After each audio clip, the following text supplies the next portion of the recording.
지금 진보 정부가 원전 2기 그리고 SMR 1기를 짓겠다고 합니다. 이 얘기를 듣고 많은 사람들이 순간적으로 이렇게 반응합니다. 이거 배신 아니야? 탈원전은 어디 갔어? 결국 보수 정부랑 뭐가 다른 거야? 그런데 이 반응에는 중요한 전제가 하나 빠져 있습니다. 지금 이 논쟁은 환경과 원전의 대립이 아니라 국가가 감당해야 할 전력 현실과 그 현실을 정치가 어떻게 설명하고 포장하느냐의 문제라는 점입니다. 핵심부터 짚고 가겠습니다. 지금 논란이 되는 신규 원전 2기와 SMR 1기는 이재명 정부가 갑자기 만든 정책이 아닙니다. 이미 윤석열 정부 시절 11차 전력수급기본계획에 포함돼 있던 내용입니다. 이재명 정부는 이 계획을 수정하거나 철회하지 않고 원안대로 추진하겠다고 선언했습니다. 여기에 더해 12차 전기본에서는 추가 원전 가능성까지 열어두었습니다. 그래서 많은 사람들이 묻습니다. 이재명 정부는 결국 탈원전을 포기한 거냐?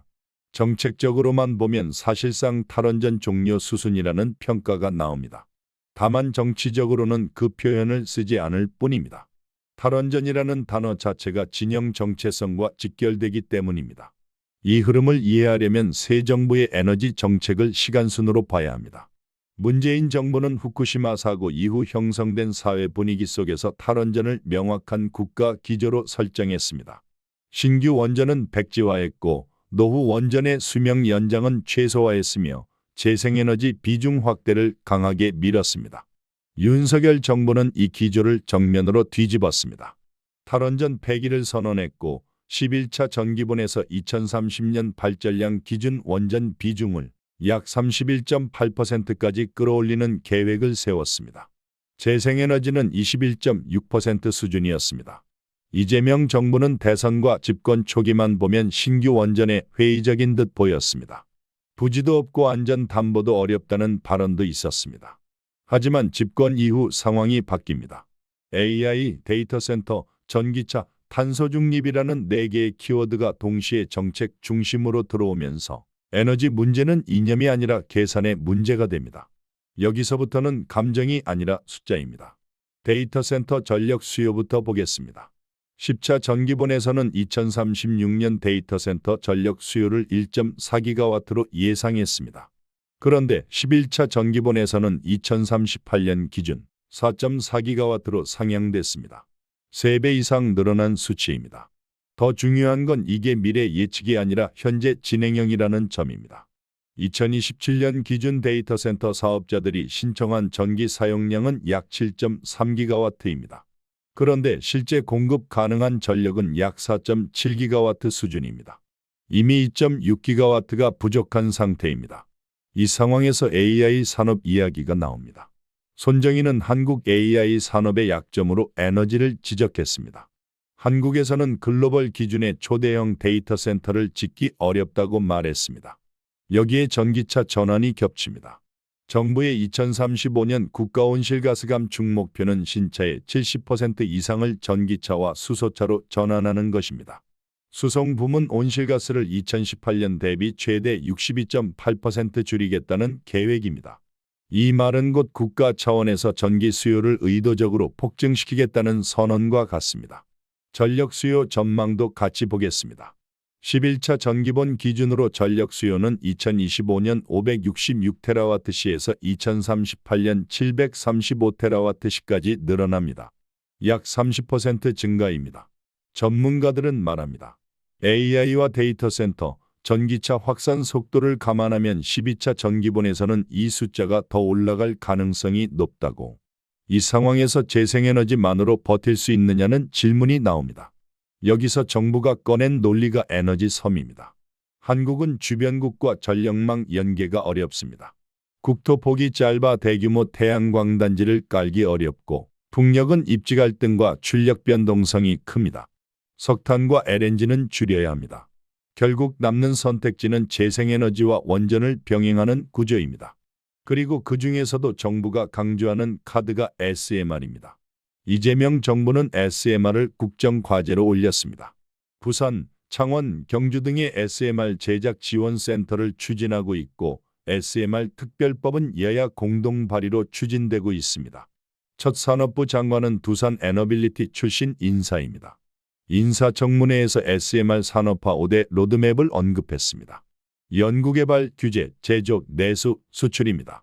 여기에 이재명과 빌 게이츠의 회동이 이어지면서 한국을 SMR 강국으로 만들겠다는 메시지가 공개적으로 나옵니다.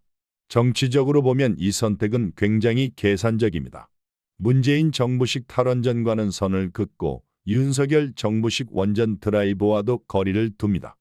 그래서 등장한 표현이 원전 실용주의, 에너지 믹스입니다. 이제 여론으로 넘어가 보겠습니다. 정부가 의뢰한 여론조사에서 신규 원전 건설 찬성은 약 60에서 70% 수준으로 나옵니다. 원전 2기 정도는 필요하다는 응답이 반대보다 훨씬 많습니다. 특히 대구 경북 지역에서는 찬성 비율이 전국 최고 수준으로 나타났습니다. 하지만 여기서 프레이밍 논쟁이 시작됩니다.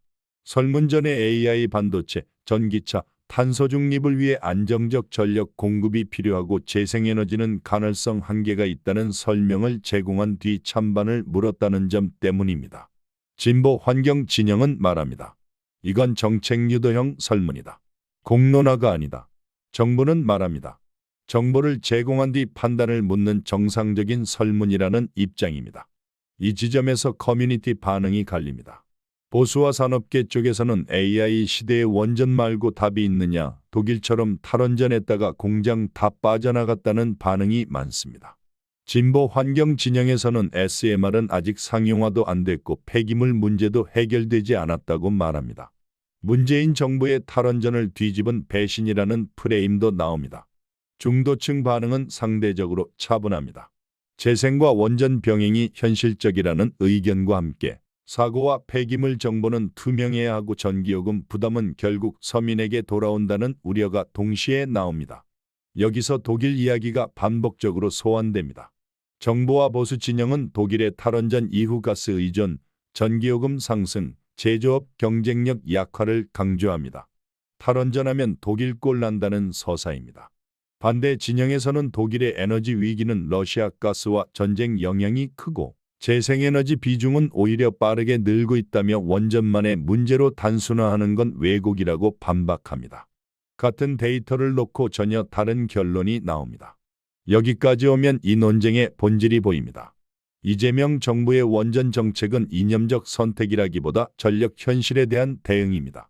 하지만 그 대응이 기존 지지층에게는 정체성의 배신처럼 보이는 구조라는 점이 문제입니다. 그래서 이 논쟁은 쉽게 끝나지 않습니다. 마지막으로 질문을 던져야 합니다. AI와 데이터 센터 시대를 위한 불가피한 실용주의라고 볼 것인가? 재생과 수요 관리 대신 원전으로 회귀한 후진적 선택이라고 볼 것인가? 아니면 원전과 재생을 모두 키우되 지금은 충분한 검토 없이 방향을 너무 빨리 튼 성급한 결정이라고 볼 것인가? AI 공화국을 원하면서 우리 동네 뒤에 원전과 송전탑이 들어오는 건 다들 불편해합니다. 이 유턴. 여러분 눈에는 실용입니까? 아니면 배신입니까?